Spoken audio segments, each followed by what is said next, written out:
This deck profile is brought to you by Battle Warrior. He fights with his bare hands.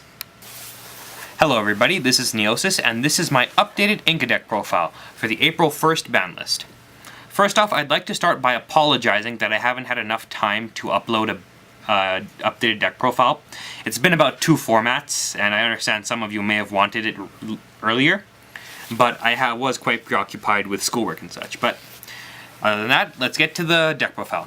Start with monsters. As per usual, we're running 3 Fire Antascators, 3 Supes, 1 Scrap Beast, 2 Apocataquils, 3 Oracles, and 2 Solar Windjammers. We're also running 1 Thunder King Ryo. While Thunder King is iffy at 1, he's still a very good monster. And finally, for my last tech, I've been experimenting with this and it works quite well. 2 Card Ds. At first I was wondering what is the potential for it, but it's actually quite good. For the most part, if you open up with it, unless you have a tuner and either a Solar Windjammer or an Instant Fusion, you're not going to be Synchro Summoning. So all you really could do is set back row, summon card, draw into cards. And since his send is a cost, he can be used in conjunction with Skill Drain. So it's a good way to boost card advantage late in the game. And on to spells. We're running 3 Instant Fusions, 2 Pot of Dualities. I cut it down so I had space for card, plus Duality and card at the same time is just great. Then we have 3 Mystical Space Typhoons and 2 Lances, because back row that removes the dragons is bad. And we have 1 Dark Hole. Dark Hole, why not? Then we have, onto traps, we have 3 Skill Drain. Yeah, at this point I have no idea what to say about it, just deal with it. I have 2 Imperial Iron Walls. While this card is somewhat iffy and you could use other things in it, for this kind of deck I'd prefer Eyewall, just because the dragons do have a special weakness to stuff that banishes them. That's just my preference. Run whatever you want, but I feel Imperial Iron Wall is pretty good. 1 Call the Haunted to bring back either your dragons or other monsters that you may need. 2 Mirror Forces to wreck your opponent's field after they've overextended or just provide protection. 1 Dark Bribe to negate Black Horns and such, since Black Horn is becoming quite popular.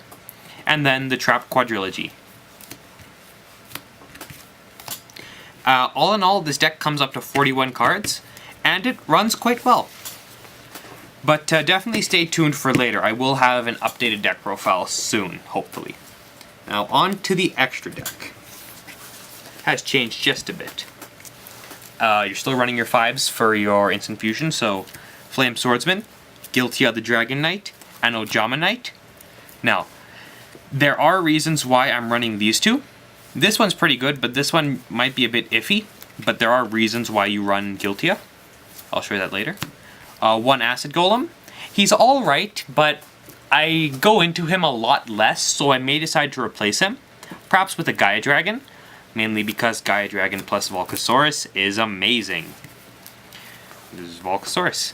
And then Constellar Pleiades. I was recently experimenting with this card, and I really like it. Mainly because the 5s you use in your main deck are all light. So all you really had to do was drop an Oracle or a Solar Windjammer, and then Instant Fusion into a Giltia or a Ojama Knight, and make Pleiades. He has very good field control capabilities, and him plus card is basically just grinding off of Pleiades, so he's pretty good. And 1 Tyrus. He's been my staple rank 5 ever since I first built this deck. I'd be wrong to take him out now. Then this is a proxy for Celestial Wolflord Blue Sirius. Basically what it does is, when it's destroyed on the field and sent to the graveyard, you can target 1 monster your opponent controls, and it loses 2400 attack. It's a level 6. And it's 2400 attack, 15 defense. I quite like this card in comparison to Gaia Knight, mainly because he does stuff under Skill Drain. Gaia Knight can do that too, but he has no effect to begin with. And he also can make troublesome monsters really easy to deal with. And I find that quite entertaining. 1 Scrap Archfiend, just as a spare level 7 beater on the offside chance I have a skill drained Apocataquill and a Fire Ant. It happens more than you think. 1 Scrap Dragon, because he's a very useful level 8. And finally, Scrap Twin Dragon. Much like Tyrus, this guy's been in the deck since the beginning. It'd just be wrong to take him out now. And finally, we're running 2 Moondragon Quias and 2 Sundragon Intis. Some people would run 3. I honestly do not believe you need 3. 2 is enough. 3 would just take up space in the extra deck. But that's the extra deck. Now moving on to the side deck. I normally don't do side decks in my video, but I suppose since this one has the most complete, I should cover it. 1 Granmole.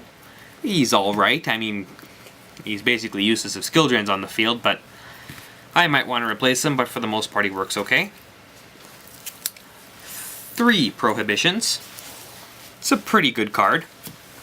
If you know what your opponent's doing, you can block out his key pieces, and it makes it that easier to win the duel. 2 more Dark Bribes. Because Blackhorn of Heaven has seen a big boost in play, Dark Bribe is my only answer to it. So if I'm going up against a deck with a lot of Blackhorns, this becomes very useful. Then my other Light Imprisoning Mirror. There's not many banished decks nowadays, but if you come up against one that especially uses banishing, the 3rd Imperial Iron Wall can be very useful. Next is a choice that might baffle some, but you can use it. 2 Light Imprisoning Mirrors and 2 Shadow Imprisoning Mirrors. Now, you might be thinking, wouldn't that negate Sundragon Inti and Moondragon Quia's effect? The answer is no. You see, mainly because for their loop, it says on the card, when this card on the field is destroyed. Let me just check that quick. Yes, if this card on the field is destroyed. Now, this only negates cards that activate in the graveyard. You see, technically, when they're destroyed, they've already activated. So by the time they hit the graveyard, they're not activating, they're resolving. So in that way, you can circumvent the negative effects of Light and Shadow Imprisoning Mirror. If you don't believe me, please check the rulings on Sundragon Inti and Light Imprisoning Mirror. It is there. Also, you may test this on YGO Pro and Dev Pro. I've tested this also against Soul Drain and Abyss Dweller with the same results.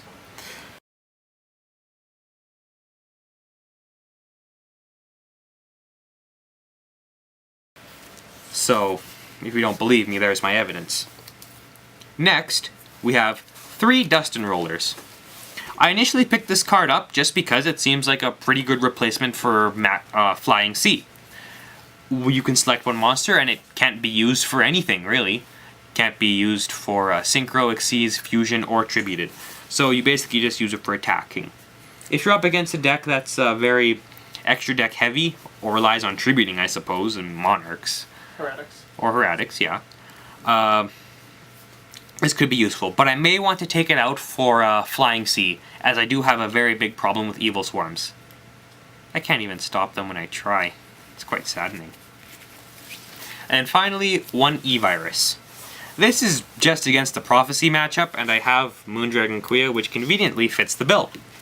However, I may want to replace this for a Deck Devi, as, I mean, all I have problem with Prophecies is just the Fate, so the 3rd Imperial Iron Wall should be fine in that scenario, but anyway, this is the deck profile. If you have any questions, comments, concerns, please leave it in the description below. I hope you all enjoyed this video. Once again, it's been Neosis, and it has been a pleasure talking to you. I'll see you guys later.